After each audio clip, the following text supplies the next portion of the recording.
So this is the most important part of the lecture because this will help you differentiate between the prerenal या इंट्रारेनल cause. Okay, कि मतलब ये जो acute kidney injury हुआ है ये प्रीरेनल कॉज की वजह से हुआ या तो फिर इंट्रारेनल कॉज की वजह से। First of all you need to remember one thing. Okay, in prerenal cause मैंने आपको बताया था कि प्रीरेनल कॉज में क्या होता है, रेनल ब्लड फ्लो कम होता है। ओके, आरबीएफ मतलब रेनल ब्लड फ्लो क्या हो रहा है, कम हो रहा है। ओके, या तो फिर हार्ट फेलियर है या तो फिर फॉर एग्जांपल हाइपोवोलीमिया है, डायरिया हुआ है, डिहाइड्रेशन है, राइट।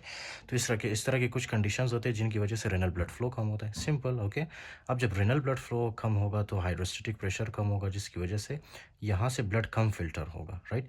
फिल्टर होगा लेकिन कम फिल्टर होगा, राइट। अच्छा जी, तो जैसे ही फिल्टर होता है, आपको पता है ना क्या क्या चीज़ें फिल्टर होती है। सोडियम है, हाइड्रोजन है, सॉरी सोडियम है, उसके अलावा वाटर है, मैग्नीशियम, कैल्शियम, मतलब बहुत ज़्यादा कंपाउंड्स है, right. So will just discuss about the sodium. तो क्या होता है कि जैसे ही ग्लोमेरुलर फिल्ट्रेशन रेट कम होता है ना, तो हमारा जो for example proximal convoluted tubule ये क्या करता है, जितना भी सोडियम होता है, राइट, उसको कोशिश करता है कि रीएब्जॉर्ब कर ले, राइट। क्यों? क्योंकि सोडियम अगर आपके बॉडी के अंदर होगा ना तो आपका ब्लड जो है ब्लड वॉल्यूम ज़्यादा होगा। ओके, ब्लड वॉल्यूम ज़्यादा होगा। अच्छा जी, एक तो यहाँ से सोडियम रीअब्जॉर्प्शन होती है, फाइन। उसके बाद जो है इस तरह से जब सोडियम आगे की तरफ आता है, specially the thick part of loop of Henle, right, या असेंडिंग लूप ऑफ हैनले, यहाँ पे पता है आपको एक हमारे पास इस तरह से सेल होता है, राइट, जो कि क्या करता है, इस सेल के पास इस तरह से ट्रांसपोर्टर होता है। ओके, जिसको हमने क्या कहा है, sodium potassium 2 chloride transporter. Don't remember that. Okay, उसको भूल जाओ। सिर्फ आप इतना याद रखो कि यहाँ से क्या होता है, यहाँ से भी सोडियम की रीअब्जॉर्प्शन होती है। सिंपल। Okay, fine. फिर यहाँ से थोड़ा सा ऊपर जाते हैं, राइट। यहाँ पे मैक्यूला डेंसा सेल्स होते हैं। मैक्यूला डेंसा सेल्स को जैसे ही पता चलता है कि हमारे बॉडी के अंदर, या मतलब यहाँ पे जब सोडियम कम पहुँचता है ना रिड्यूस जीएफआर की वजह से, तो ये मैक्यूला डेंसा सेल्स क्या होते हैं, स्टिमुलेट होते हैं, जिसकी वजह से मैक्यूला डेंसा सेल्स रिलीज करते हैं सर्कुलेशन के अंदर रेनिन। ओके, रेनिन फिर क्या होता है, रेनिन डिफरेंट स्टेप्स के थ्रू होते हुए, राइट, ये किस में कन्वर्ट होता है, एंजियोटेंसिन 2 में। Fine, angiotensin 2।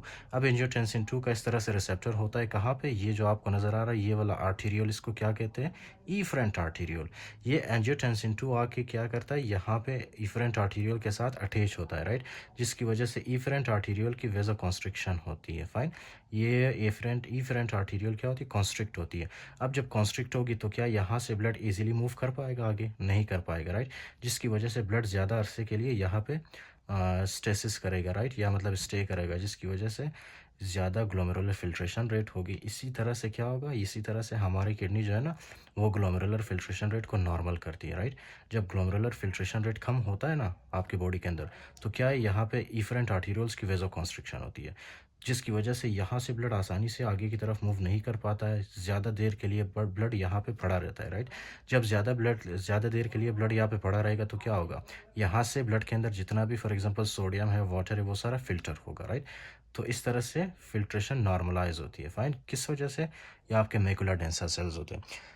ये जो मैकेनिज्म है ये रास का मैकेनिज्म, RAAS, राइट। इस पे मैं बहुत ही डिटेल्ड लेक्चर ऑलरेडी अपलोड कर चुका हूँ। ओके, इसको कहते हैं रेनिन एंजियोटेंसिन एल्डोस्टेरोन सिस्टम। अच्छा जी, एक तो ये करता है, फाइन, जब आपकी किडनी में ब्लड फ्लो कम होता है। दूसरा क्या करता है ये, दूसरा यही जो एंजियोटेंसिन है ना, इसके रिसेप्टर्स आपको पता है कहाँ पे प्रेजेंट होते हैं, मतलब यहाँ पे होते हैं। ओके, लेकिन मैं यहाँ पे आपको बता रहा हूँ आसानी के लिए। ये आपके प्रॉक्सिमल कॉन्वोलेटेड ट्यूब्यूल के सेल्स है ना, इसके ऊपर यहाँ पे एक पंप होता है, राइट। कौन सा पंप है, सोडियम और हाइड्रोजन एटीपेस कहते हैं उसको, राइट। सोडियम हाइड्रोजन एटीपेस, वो क्या करते हैं, सोडियम को अंदर की तरफ पुश करता है और हाइड्रोजन आयन को बाहर की तरफ, राइट। तो इसकी एक्टिविटी बढ़ जाती है। इसकी एक्टिविटी जब बढ़ती है ना, किसने बढ़ाया इसकी एक्टिविटी को, एंजियोटेंसिन 2 ने।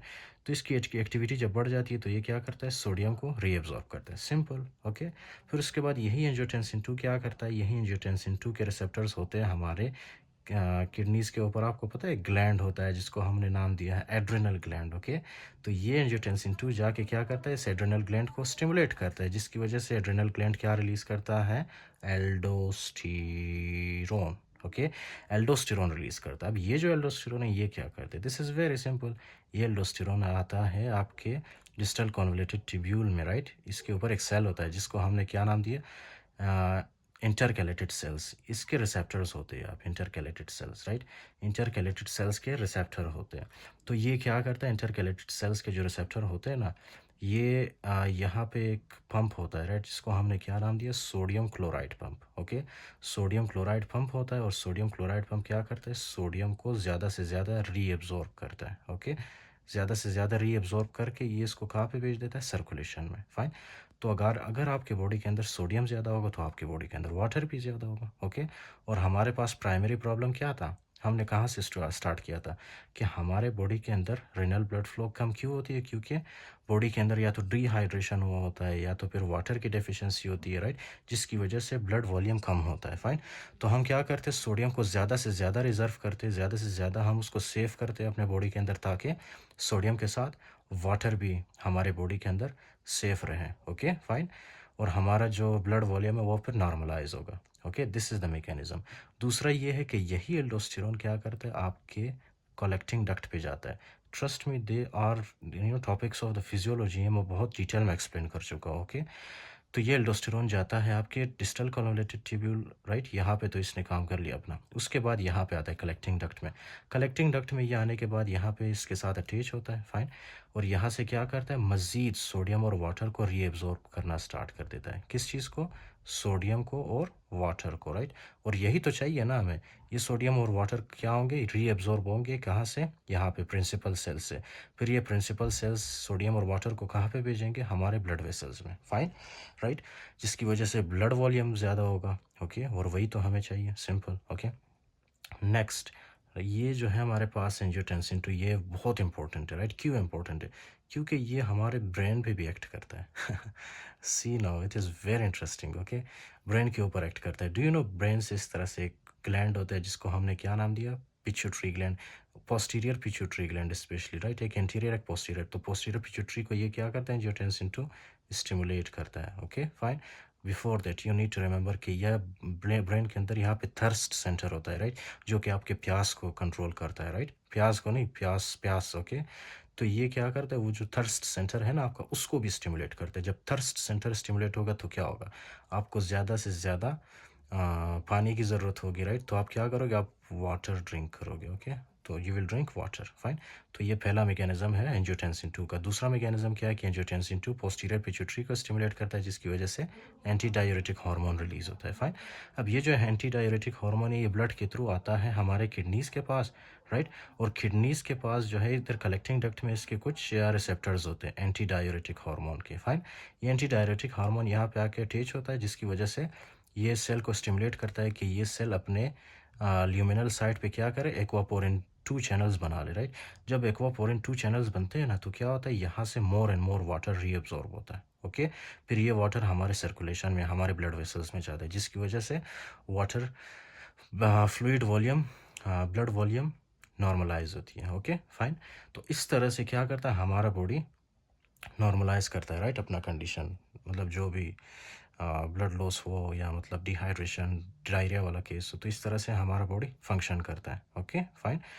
तो क्यों करता है, क्योंकि हमारा किडनी काम कर रहा होता है। Okay, the main point is कि ये हम जो भी डिस्कस कर रहे हैं, ये हम किस लिए डिस्कस कर रहे हैं, क्योंकि मैंने आपको बताया था कि प्री रेनल कॉजेज़ की वजह से क्या होता है, कभी कभी किडनी इंजरी होता है। फाइन। जैसे कि आपका हार्ट फेल हो, हार्ट फेल होने की वजह से या डिहाइड्रेशन की वजह से रेनल ब्लड फ्लो कम होता है, राइट।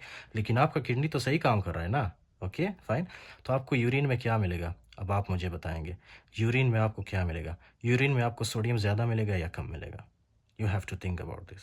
तो जाहिर सी बात है, यहाँ से सोडियम एब्जॉर्ब हो रहा है, यहाँ से रीएब्जॉर्ब, यहाँ से रीएब्जॉर्ब, यहाँ से रीएब्जॉर्ब, तो यूरिन के अंदर आपको ज़्यादा मिलेगा या कम मिलेगा सोडियम। यूरिन के अंदर आपको सोडियम कम मिलेगा। ओके, राइट, इसको हम कहते हैं सोडियम कम मिलता है। ओके, ये एफ ये मैं आपको बाद में बताऊंगा, राइट। तो इसमें क्या होगा, सोडियम आपको कम मिलेगा, पहली बात। Okay, right. दूसरी बात क्या है, क्या आपको यूरिन के अंदर वाटर ज़्यादा मिलेगा या कम मिलेगा, कम मिलेगा ना। यूरिन के अंदर आपको वाटर कम मिलेगा, क्यों, क्योंकि जितना भी वाटर है वो सारा रीएब्जॉर्ब हो रहा है मोस्टली। ओके, तो यूरिन के अंदर आपको H2O कम मिलेगा। फाइन।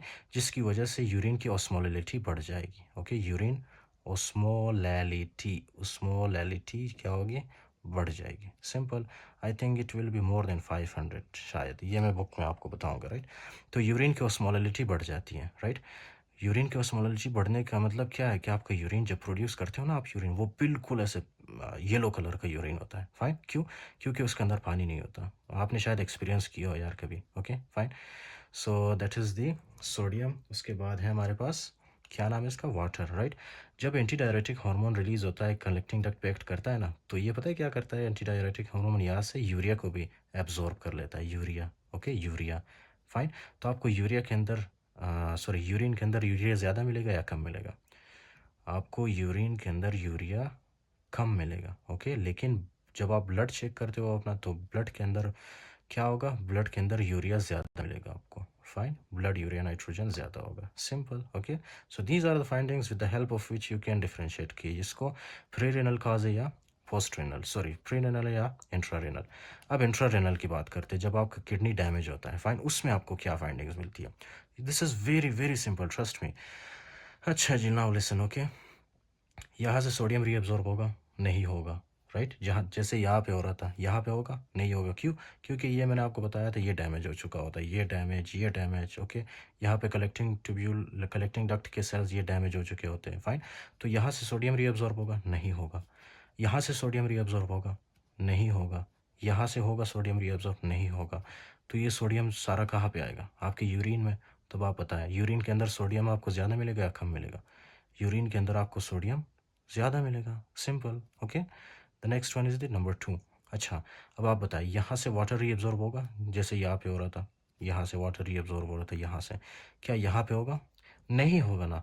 हालांकि एंटी डायरेटिक हार्मोन से ही काम कर रहा है, लेकिन यहाँ से वाटर रीअब्जॉर्ब नहीं हो रहा, यहाँ से भी नहीं हो रहा, राइट। क्यों? क्योंकि सेल्स डैमेज है। तो आपको यूरिन के अंदर वाटर कम मिलेगा या ज़्यादा? यूरिन के अंदर आपको वाटर ज़्यादा मिलेगा, ओके, फाइन। यूरिन के अंदर, इन यूरिन, राइट। जिसकी वजह से क्या होगी, यूरिन आपका, यूरिन ऑस्मोलिटी कम होगी, ओके। यूरिन ऑस्मोलिटी कम होगी, less than 300 I think, okay. I will show you in the book, just don't worry. Concept आपका क्लियर हो, that is more important, okay. Value बाद में हम याद कर सकते हैं, ओके। अब आप ये बताएं कि यहाँ से यूरिया एब्जॉर्ब होगा? नहीं होगा ना। क्यों? क्योंकि किडनी हमारा इंजर है यार, कैसे होगा यूरिया एब्जॉर्ब, ओके। तो यूरिया यहाँ से एब्जॉर्ब नहीं होगा, यहाँ से भी एब्जॉर्ब नहीं होगा। एज अ रिजल्ट क्या होगा, यूरिन के अंदर हमें यूरिया की कॉन्सेंट्रेशन, यूरिन हमें क्या मिलेगी, यूरिन के अंदर यूरिया ज़्यादा मिलेगी हमें, राइट। लेकिन ब्लड के अंदर कैसे मिलेगी? ब्लड के अंदर ज़्यादा मिलेगी या कम मिलेगी यूरिया? ब्लड के अंदर हमें यूरिया कम मिलेगी। क्यों? क्योंकि यहाँ से यूरिया रीअब्जॉर्ब नहीं हो रहा, that's it, okay. So this is how we differentiate. अभी आप बताएं, अगर आपके बॉडी के अंदर आपके यूरिन के अंदर सोडियम ज़्यादा हो, वाटर ज़्यादा हो, यूरिया ज़्यादा हो, तो उसका क्या मतलब है कि आपका इंट्रा रेनल डैमेज है, ओके। यानी कि आपका किडनी डैमेज, इस वजह से वो रीअब्जॉर्प्शन नहीं कर पा रहा। This is very simple, okay.